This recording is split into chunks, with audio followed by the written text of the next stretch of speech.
Friends, ఇదైతే మనకి bell అనమాట. భారత్ ఎలక్ట్రానిక్స్ లిమిటెడ్ హైదరాబాద్కి సంబంధించినటువంటి నాన్ ఎగ్జిక్యూటివ్ రిక్రూట్మెంట్ ఏదైతే ఉందో అప్లికేషన్ ఆన్లైన్ ప్రాసెస్ ఈ రోజు స్టార్ట్ అవుతున్నది. 8th October 2025. ఇంకా లాస్ట్ డేట్ వచ్చేసరికి 29th October అనమాట. దీనికి సంబంధించినటువంటి నోటిఫికేషన్ డీటెయిల్స్ ఏవైతే ఉందో దానికోసం ఒక సెపరేట్ వీడియో అయితే చేయడం జరిగింది. అది ఒకసారి చూసుకుంటే కనుక మీకు ఎవరైతే ఎలిజిబుల్లో దీనికి అనేది ఇంకా కూడా ఏమేమి డాక్యుమెంట్స్ కావాలి దీనికి అప్లై చేసుకునే దానికి అనే విషయాలు తెలుస్తాయి అనమాట. ఇంకా అప్లికేషన్ ఆన్లైన్ ప్రాసెస్ కోసం అయితే ఈ వీడియో చేయడం జరుగుతుంది. ఫ్రెండ్స్, ఇక్కడ మనకి ఆన్లైన్ అప్లికేషన్ లింక్ అయితే ఉంది అనమాట. దీని మీద క్లిక్ చేస్తే మనకి ఇలాగైతే వస్తుంది అనమాట. సో ఇక్కడ మనకి ఒక బ్లూ బటన్ అయితే ఉంది, దీని మీద క్లిక్ అయితే చేసుకోవాలి. చేస్తే మనకి ఇక్కడ 2 ఆప్షన్స్ అయితే వస్తాయి అన్నమాట. ఒకటి వచ్చేసరికి ఇంజనీరింగ్ అసిస్టెంట్ ట్రైనీ అనమాట, డిప్లొమా హోల్డర్స్ కోసము. దానికి అప్లై చేస్తూ ఉంటే ఈ బటన్ మీద క్లిక్ చేయాలి. లేదంటే మనం టెక్నీషియన్ సికి అప్లై చేయాలంటే ఈ బటన్ తీసుకోవాలన్నమాట. సో మన సెపరేట్ లింక్స్ అయితే ఇచ్చారు. ఏ పోస్ట్కి అప్లై చేస్తూ ఉంటే ఆ పోస్ట్ అనమాట. ఇంకా చూసుకుంటే మనకి ఇక్కడ అప్లికేషన్ ఫామ్లో మొదటైతే మనం ఇక్కడ రిజిస్టర్ అయితే అవ్వాలి. తర్వాత లాగిన్ అప్లికేషన్ ఫామ్ అయితే ఫిల్అప్ చేసుకోవాలి. మొదటైతే ఇక్కడ మనకి రిజిస్ట్రేషన్ ఫామ్ ఉంది, దీని మీద క్లిక్ అయితే చేయాలి. ఫ్రెండ్స్, ఇక్కడైతే మీ యొక్క నేమ్ అయితే ఎంటర్ చేసుకోవాలన్నమాట. అంటే 10th క్లాస్ సర్టిఫికేట్ ప్రకారం యాజ్ స్టేజ్గా సర్నేమ్ ముందుంటే ముందు, లాస్ట్ ఉంటే లాస్ట్ అనమాట. యాజ్ స్టేజ్గా మన 10th క్లాస్లో ఎలాగైతే ఉంది సర్టిఫికేట్లో మీ నేమ్ ఎంటర్ చేసుకోవాలి. డేట్ ఆఫ్ బర్త్ కోసం ఇక్కడ క్యాలెండర్ అయితే ఇచ్చారు. మొదట ఇయర్ సెలెక్ట్ చేసుకోవాలి, తర్వాత మంత్ సెలెక్ట్ చేసుకోవాలి, తర్వాత డే సెలెక్ట్ చేసుకోవాలన్నమాట. ఈ వేకెన్సీస్కి సంబంధించి 28 years అనమాట. బోత్ పోస్టులకు కూడాను 28 years అనేది అప్పర్ ఏజ్ అనమాట. 1st October 2025 చెక్ చేసుకోవాలి. దానికి అదనంగా మనకి ఏజ్ రిలాక్సేషన్స్ ఓబీసీ ఎన్సీఎల్ వాళ్ళకి 3 years, SC ST వాళ్ళకి 5 years, పీడబ్ల్యూడీ క్యాండిడేట్స్కి ఒక 10 years ఏజ్ రిలాక్సేషన్స్ యాజ్ యూజువల్గా అప్లికబుల్ అయితే అవుతాయి అనమాట బోత్ పోస్టులకి కూడాను. ఇక్కడ ఈ యొక్క డేట్ ఆఫ్ బర్త్ అనేది సెకండ్ టైం అయితే మనం ఇక్కడ కన్ఫర్మ్ అయితే ఈ విధంగా చేసుకోవాలన్నమాట. ప్లస్ ఇక్కడ చూసుకుంటే కనుక పోస్ట్ మీరు ఏ పోస్ట్కి అప్లై చేస్తామంటే ఇది ఆటోమేటిక్గా వస్తుంది. ఎందుకంటే మనం ఆ పోస్ట్ లింక్ తీసుకొని వచ్చాం కాబట్టి సేమ్ పోస్టే వస్తుంది. అది మనం సెలెక్ట్ అయితే చేసుకోవాలి. టెక్నీషియన్ లేకపోతే ఈఏటీనా. డిసిప్లిన్ వచ్చేసరికి మనకి ఇక్కడ electronics and communication, mechanical, electrical ఈ యొక్క 4 streams మాత్రమే ఉన్నాయన్నమాట. డిప్లొమా ఎవరైతే చేశారో ఈ స్ట్రీమ్స్లో దానికి వాళ్ళు ఎలిజిబుల్ అయితే అవుతారనమాట. ఈ విధంగా సెలెక్ట్ అయితే చేసుకోవాలి. మీ యొక్క ఈమెయిల్ ఐడి ఉంది కదా, అదైతే ఇక్కడ డొమైన్ సెలెక్ట్ చేసుకోవాలి. ఇక్కడైతే ఈమెయిల్ ఐడి ఎంటర్ చేయాలి. సో ఇక్కడ విత్ డొమైన్ ఆ యొక్క ఈమెయిల్ ఐడిని సెకండ్ టైం కన్ఫర్మ్ అయితే చేసుకోవాలన్నమాట. సో ఇక్కడ ఒక 4 digit ఒక పాస్వర్డ్ అయితే మనం ఇక్కడ క్రియేట్ అయితే ఎంటర్ అయితే చేసుకొని నోట్ చేసుకొని పెట్టుకోవాలి. ప్లస్ ఇక్కడైతే మనం ఎస్ అయితే పెట్టాలన్నమాట. అంటే మనం నోటిఫికేషన్ చదువుకున్నామని చెప్పేసాను. ఈ డీటెయిల్స్ అన్నీ కూడా మనకి తర్వాత అయితే చేంజ్ చేసుకునే అవకాశం అయితే ఉండదు. సో జాగ్రత్తగా అన్నీ కూడా మనం వీటిని ఫిల్అప్ అయితే చేసుకోవాలి. ఇక్కడైతే ఇచ్చారనమాట. Data entered by you in this form cannot be edited. So ఇక్కడ సబ్మిట్ అనే బటన్ ఉంది, అన్నీ ప్రాపర్గా ఉంటే మీన్స్ ఇలాగైతే వచ్చిందనమాట. సక్సెస్ఫుల్లీ రిజిస్టర్డ్ మన ఈమెయిల్ ఐడికి ఒక ఎక్నాలజ్మెంట్ అయితే వస్తుంది అనమాట. ఇంకా చూసుకుంటే మన యొక్క ఈమెయిల్ ఐడి ఆ యొక్క పాస్వర్డ్ మనం క్రియేట్ చేసుకున్నాం, దాంతో లాగిన్ అయితే అవ్వచ్చు అనమాట. ఇక్కడ ప్రొసీడ్ టు లాగిన్ అని ఉంది, లాగిన్ అవ్వచ్చు. ఇక్కడ ఈమెయిల్ ఐడి అనమాట ఎంటర్ చేయాలి. మనం అక్కడ ఇచ్చింది ఏదైతే ఇచ్చామో పోస్ట్ సెలెక్ట్ చేసుకోవాలి, పాస్వర్డ్ ఎంటర్ చేయాలి, సబ్మిట్ అనాలి. ఫ్రెండ్స్, ఇదైతే అప్లికేషన్ ఫామ్ అనమాట. ఇక్కడ వచ్చేసరికి మనకి ఇది మన డాష్ బోర్డు. ఇక్కడ చేంజ్ పాస్వర్డ్ కావాలంటే చేసుకోవచ్చు, లాగౌట్ అవ్వచ్చు, లాగిన్ కూడా అవ్వచ్చు. ఇక్కడ స్టెప్స్ ఆఫ్ అప్లికేషన్ ప్రాసెస్ అనమాట. ఇక్కడ మన ఫీల్డ్ అప్లికేషన్ చేసుకోవాలి, అలాగే ఫోటోగ్రాఫ్ సిగ్నేచర్ అప్లోడ్ చేయాలి, అలాగే లైవ్ ఫోటోగ్రాఫ్ కూడా మనం వెబ్ క్యామ్ ద్వారా ఇక్కడ మనం ఇవ్వాలన్నమాట. అలాగే అప్లోడింగ్ అదర్ డాక్యుమెంట్స్ ఏదైతే ఉన్నాయో అవన్నీ అప్లోడ్ చేసుకున్న తర్వాత సబ్మిట్ చేసుకొని ఫీజు అయితే పే అయితే చేసుకోవచ్చు. మొదటైతే ఫిల్ అప్లికేషన్ తీసుకోవాలి. ఇక్కడ మళ్ళీ మనకి 3 tabs అయితే ఉన్నాయి. మొదటైతే పర్సనల్ డీటెయిల్స్ అనమాట, దీని మీద క్లిక్ అయితే చేయాలి. ప్లస్ ఇక్కడ ఒక నోట్ అయితే వచ్చింది అనమాట. ఏంటంటే ఎంప్లాయ్మెంట్ ఎక్స్చేంజ్ ఎవరైతే తెలంగాణ స్టేట్లో ఉన్నటువంటి ఆ యొక్క జిల్లాల్లో ఎవరైతే ఎంప్లాయ్మెంట్ ఎక్స్చేంజ్లో రిజిస్టర్ అయ్యి యాక్టివ్గా ఉన్నారో వాళ్ళు మాత్రమే దీనికి ఎలిజిబుల్ అయితే అవుతారనమాట. 29th October 2025కి తప్పనిసరిగా మీరు రిజిస్టర్ అయ్యి ఆ యొక్క రిజిస్ట్రేషన్ అనేది యాక్టివ్లో ఉన్న వాళ్ళు మాత్రమే ఓకే అయితే చేసుకోవాలి. ఫ్రెండ్స్, ఇక్కడ మీ యొక్క నేమ్ అనేది ఆటోమేటిక్గా వచ్చిందనమాట. శాలిటేషన్స్ మనం సెలెక్ట్ అయితే చేసుకోవాలి, మిస్టర్ మిస్సెస్ అని. జెండర్ మేల్ ఆటోమేటిక్గా వచ్చింది. సో ఇక్కడ పోస్ట్ అప్డేట్ కూడా ఆటోమేటిక్గా వచ్చింది. డేట్ ఆఫ్ బర్త్ వస్తున్నది ఫాదర్స్ నేమ్ అన్న, మీ యొక్క ఫాదర్స్ నేమ్ అనేది ఎంటర్ అయితే చేసుకోవాలి. ఇంకా చూసుకుంటే ఇక్కడ మనకి మీ యొక్క ప్రెజెంట్ అడ్రస్ అనమాట, డోర్ నెంబర్, ఫ్లాట్ నెంబర్తో సహా కంప్లీట్ అడ్రస్, స్ట్రీట్ అన్నీ కూడా ఎంటర్ అయితే చేసుకోవాలి. సిటీ కూడా ఎంటర్ చేయాలి, మీ అడ్రస్లో నుంచి స్టేట్ అలాగే పిన్ కోడ్ అనమాట. ఇంకా కూడా పర్మనెంట్ అడ్రస్ ఏమైతే టిక్ ఆన్ చేసి సరిపోతుంది, లేదంటే కూడా ఆ కాలమ్స్ అన్నీ కూడా ఫిల్అప్ అయితే చేసుకోవాలన్నమాట. అలాగే ఇక్కడ మనకి ఈమెయిల్ ఐడి ఆటోమేటిక్గా వస్తుంది. ల్యాండ్లైన్ ఏదైనా ఉంటే ఎంటర్ చేసుకోవచ్చు, లేకపోతే ఆప్షన్ అనమాట. స్టార్ మార్క్ పెట్టిన తప్పనిసరిగా ఫిల్అవుట్ చేసుకోవాలి మనం. ఇక్కడైతే మీ యొక్క 10 డిజిట్ మొబైల్ నెంబర్ ఏదైతే ఉందో ఎంటర్ అయితే చేయాలన్నమాట. రిలీజియన్ సెలెక్ట్ అయితే చేసుకోవాలి ఈ బాక్స్లో నుంచే. ఇంకా కూడా కేటగిరీ, మీ కేటగిరీ ఏంటంటే యూఆర్ఆ, ఏడబ్ల్యూఎస్, ఓబీసీ, ఎన్సీఎల్, ఎస్సీనా, ఎస్టీనా సెలెక్ట్ అయితే చేసుకోవాలి ఫ్రెండ్స్. ఇంకా కూడా మీకు దగ్గరగా ఉన్నటువంటి రైల్వే స్టేషన్ అనమాట, దగ్గరగా ఉన్నటువంటి నియరెస్ట్ రైల్వే స్టేషన్ ఎంటర్ చేయాలి. మ్యారిటల్ స్టేటస్, మీరు మ్యారీడా అన్మ్యారీడా, నెక్స్ట్ ఇండియన్ సెలెక్ట్ అయితే చేసుకోవాలి. ఇంకా కూడాను are you registered in Telangana employment exchange తప్పనిసరిగా ఎస్ పెట్టాలి, ఓకే అనాలి. ఇక్కడ ఎంప్లాయ్మెంట్ రిజిస్ట్రేషన్ నెంబర్ ఎంటర్ చేయాలి. వ్యాలిడ్ అప్ టు ఎప్పటిదాకా వ్యాలిడ్ అనేది కూడా మీరు మెన్షన్ అయితే చేసుకోవాలి. మీన్స్ ఇంకా చూసుకుంటే కనుక ఇక్కడ ప్లస్ మీరు ఏదైనా పిఎస్సిస్లో కానీ ఏదైనా గవర్నమెంట్ ఆర్గనైజేషన్లో కనుక వర్క్ చేస్తుంటే ఎస్ పెట్టుకోవాలి, లేకపోతే నో అనమాట. ఇంకొక పీడబ్ల్యూ క్యాండిడేట్స్ అరౌండ్ ఎస్ పెట్టాలి, లేకపోతే నో పెట్టాలి. ఎక్స్ సర్వీస్ అనేది ఎస్ పెట్టాలి, లేకపోతే నో అనమాట. సేవ్ పర్సనల్ డీటెయిల్స్ అయితే చేసుకోవచ్చు. ఇంకా సెకండ్ ట్యాబ్ అనమాట, ఎడ్యుకేషన్ క్వాలిఫికేషన్ పెండింగ్ అని వస్తున్నది. సో ఇది మనం ఫిల్అప్ అయితే చేసుకోవాలన్నమాట. ఇక్కడ చూసుకుంటే మనకి ఏమేమి ఆప్షన్స్ ఉన్నాయంటే 10th క్లాస్ ఉంది, అలాగే ఇంటర్మీడియట్ ఉంది, ఇంకా 3 years డిప్లొమా అయితే ఉంది, మాస్టర్స్ డిగ్రీ ఉంది, ఇంకా అడిషనల్ క్వాలిఫికేషన్ అయితే ఉంది అనమాట. సో మీరు చూసుకుంటే కనుక బీఈ బీటెక్ డిగ్రీ అనేది ఇక్కడ ఇవ్వలేదన్నమాట. సో మీరు 10th తర్వాత డిప్లొమా లేదంటే 10th ఇంటర్ డిప్లొమా చేసిన వాళ్ళు మాత్రమే దీనికి ఎలిజిబుల్ అయితే అవుతారు. సో గ్రాడ్యుయేట్స్కి అవకాశం అయితే లేదు. సో మొదట 10th క్లాస్ తీసుకోవాలి, యాడ్ అనాలి. యాడండి మన 10th క్లాస్ డీటెయిల్స్ అయితే ఎంటర్ అయితే చేసుకోవాలి. క్వాలిఫికేషన్ డిగ్రీ నేమ్ అంటే 10th క్లాస్ కాబట్టి మనం 10th క్లాస్ ఎంటర్ అయితే చేసుకోవాలన్నమాట. సబ్జెక్ట్ అంటే స్పెషలైజేషన్ జనరల్ అనొచ్చు, లేకపోతే సబ్జెక్ట్స్ అన్నీ కూడా మీరు ఎంటర్ అయితే చేసుకోవచ్చు అనమాట. ఎన్ని సంవత్సరాలు, 1 year కాబట్టి ఇలాగ ఎంటర్ అయితే చేసుకోవాలి. పాసింగ్ ఇయర్ అనమాట, ఏ సంవత్సరంలో మీరు ఈ యొక్క 10th క్లాస్ పాస్ అయ్యారు. బోర్డు అనమాట, సిబిఎస్ఈ బోర్డా ఇంకా స్టేట్ బోర్డా అనేది మెన్షన్ అయితే చేసుకోవాలి. స్కీమ్ అనమాట, అంటే సిజిపిఏ సిస్టమా ఏంటి అనేది. ప్లస్ మీకు కనుక సిజిపిఏ సిస్టంలో ఉంటే కనుక ఈక్వలెంట్ పర్సంటేజ్లోకి అయితే మార్చుకోవాలి. దానికి సంబంధించిన ప్రూఫ్ అయితే మీ దగ్గర ఉండాలన్నమాట. జనరల్గా మనకి కన్సాలిడేటెడ్ మార్క్స్ మేము బ్యాక్ సైడ్ కానీ లేదంటే ఎక్కడో చోట మనకి ఈ స్కూల్ వాళ్ళు కాలేజీ వాళ్ళు అయితే మనకి ఈ యొక్క కన్వర్షన్ ఫార్ములా అనేది ఇవ్వడం జరుగుతుంది. మీ యొక్క మెమోస్లో అయితే తప్పనిసరిగా అయితే ఉంటుంది. అది మనం తప్పనిసరిగా ప్రొవైడ్ చేస్తామని చెప్పేసి ఇక్కడ మనం ఎస్ కూడా పెట్టాలి.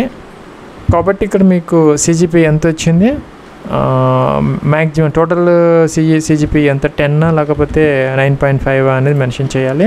ఇంకా పర్సంటేజ్ అనేది మనం వేయాలన్నమాట ఈ విధంగా. ఇంకా చూసుకుంటే ఒక మార్క్స్ సిస్టంలో కనుక ఉంటే డైరెక్ట్గా మార్క్స్ వేసుకోవచ్చు అనమాట. సపోజ్ మీకు ఎన్ని మార్క్స్ వచ్చాయి, టోటల్ మార్క్స్ ఎంత ఇస్తే పర్సంటేజ్ ఆటోమేటిక్గా అయితే వస్తుంది. సో మరి ఫుల్ టైమ్ పార్ట్ టైమ్ కరెస్పాండెన్సా ఇక్కడ సెలెక్ట్ అయితే చేసుకోవాలి. సేవ్ అంటే సేవ్ అవుతుంది. అదేవిధంగా మీకు ఇంటర్మీడియట్ కనుక చేసి ఉంటే ఈ ఆప్షన్ తీసుకోవాలి, లేదంటే డైరెక్ట్గా డిప్లొమా అయితే ఎంటర్ చేసుకోవాలి. అదే మీరు టెక్నీషియన్ పోస్ట్ కనుక అప్లై చేస్తే 10th క్లాస్ అనేది కామన్ కాబట్టి ఎంటర్ చేయాలి. లేదంటే కనుక ఐటీఐ అనేది ఎంటర్ చేయాలి. ఐటీఐ కూడా లేకపోతే మీకు 10th తర్వాత 3 years నేషనల్ అప్రెంటిస్ ఏదైతే ఉన్నదో అప్రెంటిస్ ట్రైనింగ్ 3 years వాళ్ళు కూడా ఎలిజిబుల్ అవుతారు. కాబట్టి దానికి సంబంధించిన డీటెయిల్స్ మనం ఎంటర్ అయితే చేసుకోవాలి. కాబట్టి ఇక్కడ మనం డిప్లొమా అనేది సెలెక్ట్ అయితే చేసుకోవాలి. డిప్లొమా అనమాట, డిప్లొమా అనేది ఎంటర్ చేయాలి. సబ్జెక్ట్ స్పెషలైజేషన్ అనమాట. డిసిప్లిన్ మనం తీసుకున్న డిసిప్లిన్ ఆటోమేటిక్గా వస్తుంది. ఇంకా discipline in engineering as per diploma in engineering certificate. Plus మీ యొక్క సర్టిఫికేట్లో డిప్లొమా సర్టిఫికేట్లో ఈ యొక్క డిసిప్లిన్ ఏముంది అనేది ఇక్కడ ఎంటర్ అయితే చేసుకోవాలి. సపోజ్ ఎలక్ట్రానిక్స్ ఉన్నదా లేకపోతే ఏమున్నదా అనేది ఎంటర్ చేసుకుంటే సరిపోతుంది. డ్యూరేషన్ అనమాట, 3 years ఏంటి అనేది మెన్షన్ అయితే చేసుకోవాలి. అది ఎప్పుడు పాస్ అయ్యారు అనేది కూడా మెన్షన్ అయితే మీరు చేసుకోవాలన్నమాట.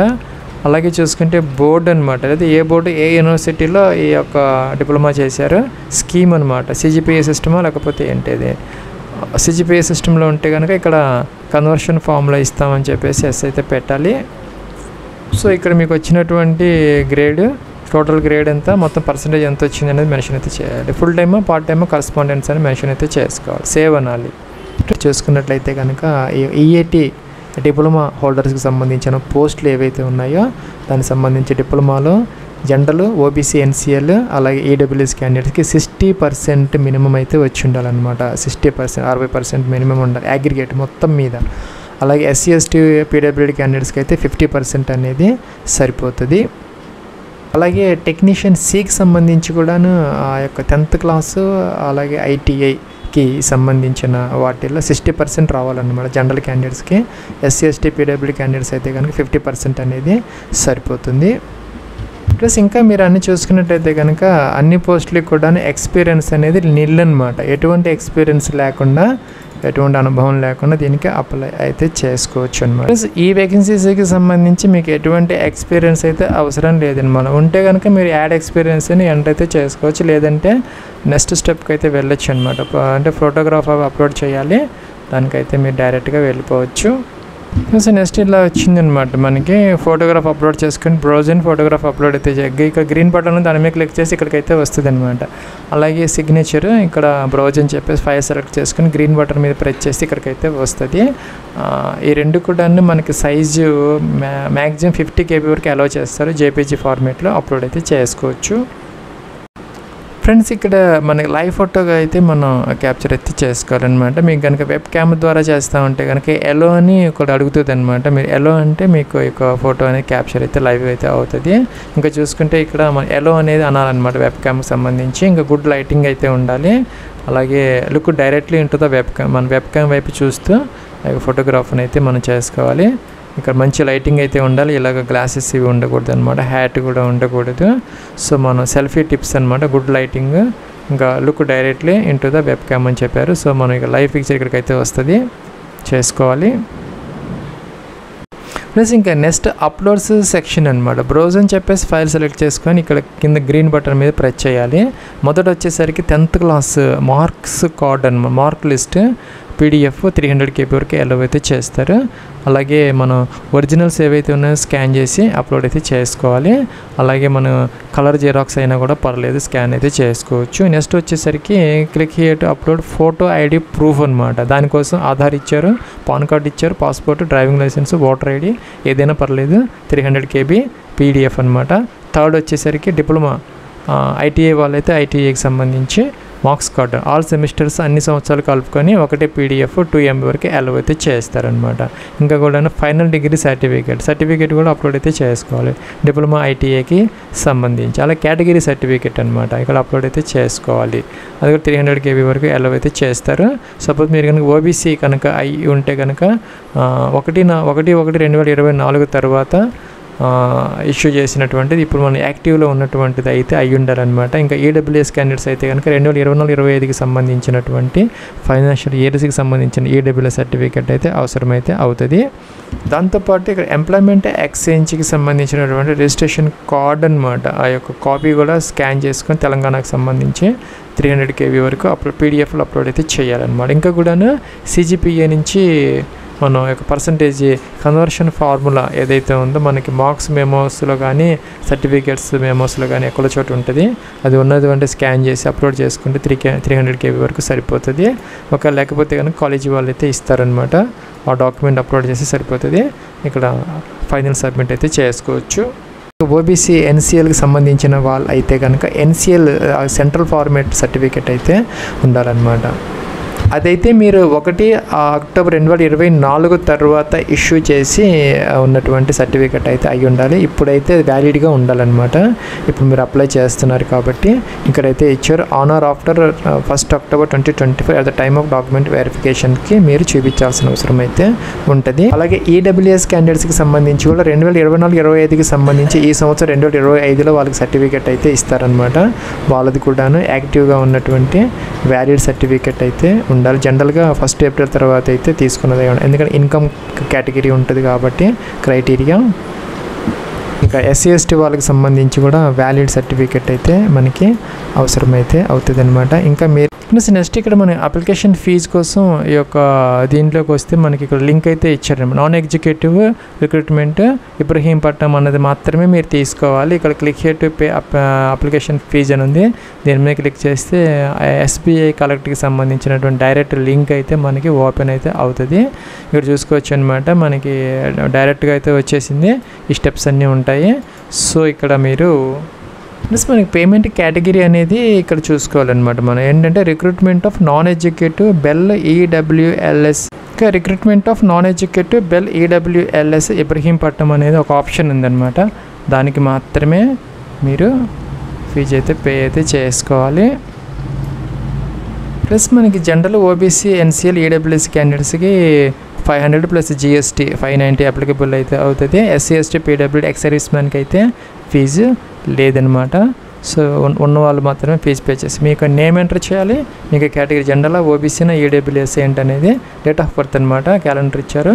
లేదంటే డైరెక్ట్గా ఈ విధంగా ఎంటర్ అయితే చేసుకోవచ్చు. మొబైల్ నెంబర్ ఎంటర్ చేయాలి, ఈమెయిల్ ఐడి ఎంటర్ చేయాలి. ఫీజు వచ్చింది అనమాట, 590 రూపీస్ ఆటోమేటిక్గా వచ్చింది. ఇక్కడ మనం ఏ పోస్ట్కి అప్లై చేస్తామంటే ఫీజ్ ఫర్ అని చెప్పేసి ఏదైనా ఎంటర్ చేసి మొబైల్ నెంబర్ ఎంటర్ చేయాలి. సెకండ్ టైం కన్ఫర్మ్ చేయాలి. మీకు mobile number email ID enter చేయాలి. టిక్ ఆన్ చేయాలి. టిక్ ఆన్ చేసిన తర్వాత ఇక్కడ క్యాప్చా ఎంటర్ చేసిన తర్వాత నెక్స్ట్ అంటే మీకు ఒక మీ యొక్క పేమెంట్ గేట్వే ఓపెన్ అవుతుంది. ఏదో ఒక గేట్వే ద్వారా కార్డ్స్ కానీ యూపీఐ కానీ ఫీజు అయితే పే చేసుకొని రిసిప్ట్ అయితే వస్తుంది అనమాట. లాస్ట్లో మీకు ఆ రిసిప్ట్ అనేది డౌన్లోడ్ అయితే చేసుకోవాలి. తప్పనిసరిగా దానిని మీరు అప్లోడ్ అయితే చేయాలన్నమాట ఇక్కడ. ప్లస్ ఇక్కడ మీరు ఫీజు పే చేసిన తర్వాత ఇక్కడ 3.2 ఉందన్నమాట యాక్షన్. అంటే enter detail of payment made through SBI collect ద్వారా మీరు ఫీజు పే చేసినప్పుడు మీరు ఏ బ్యాంకు ద్వారా ఏ యొక్క గేట్వే ద్వారా ఫీజు పే చేశారు, ఎంత పే చేశారు, డేట్, అలాగే ఆ యొక్క చలానా వస్తుంది అనమాట. లాస్ట్లో మనకి ఫీజు రిసిప్ట్ది అది కూడా మనం అప్లోడ్ చేయాల్సిన అవసరం అయితే ఇక్కడ ఉంటుంది.